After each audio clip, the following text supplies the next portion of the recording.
Hello, Augies Worldwide. I'm Dave Casler, amateur radio call sign KE0OG, here with another episode of Ask Dave. Today's question comes from John Ward, W3OJ, and is one of those that got somehow buried for 4 years, but this is an interesting question.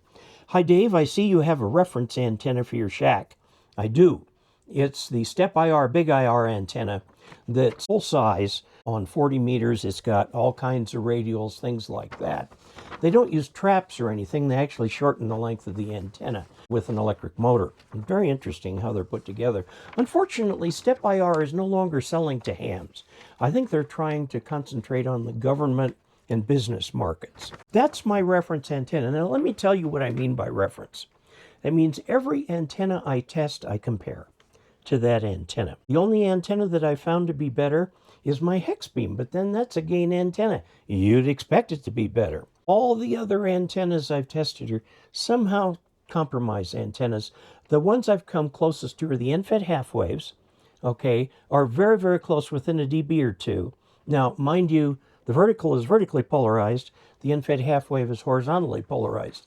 However, all RF that is reflected by the ionosphere comes to us circularly polarized.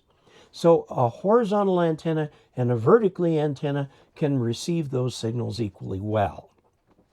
By the way, they receive it 3 dB down from what a circularly polarized antenna would receive.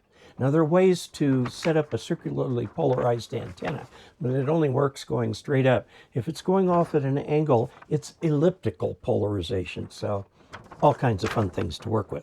Now, he wants to know if I've set up a reference setup for going portable, and the answer is there are many, many systems that people use.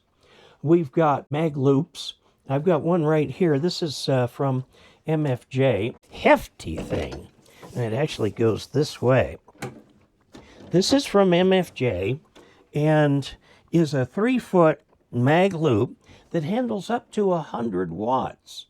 Now, a little thing to do that, it has an enormous capacitor in here with very widely spaced plates so it doesn't arc over, because the voltage right up here can be as high as many thousands of volts. I've had it go bad on me a couple times because of faulty workmanship. Something was not set up correctly in there.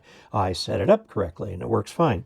The other was this thing got banged, and the plates of the capacitor in here are very soft metal, and so they bent from the shock, and one bent into another, and I had to separate them before the antenna worked again.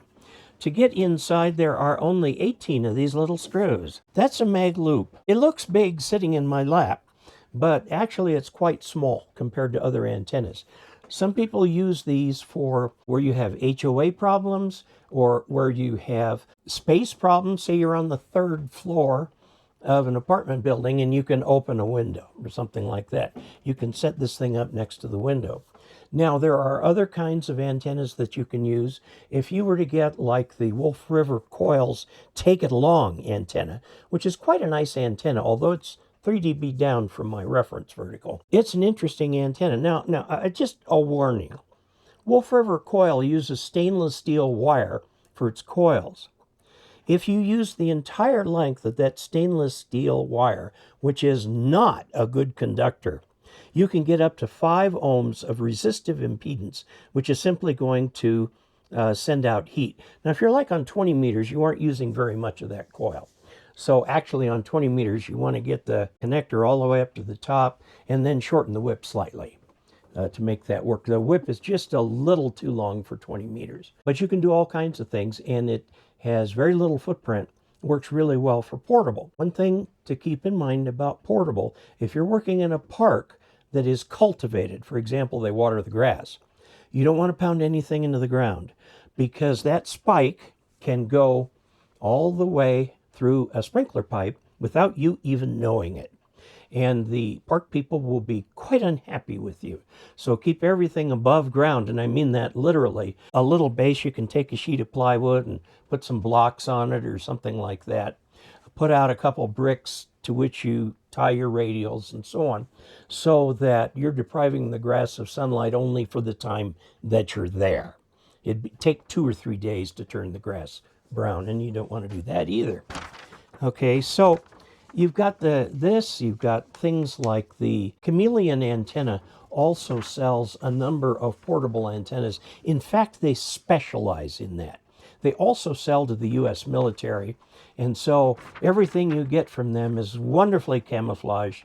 You don't get black bags, you get camo bags or something like that. They do something so you can, it's slightly militarized because they sell this stuff to the military, which unfortunately makes the stuff just a little bit expensive because they're selling the amateur market and the military market, same antennas, and the federal government has a procurement rule that whatever you charge to the federal government must be equal to or better than what you charge your best customers.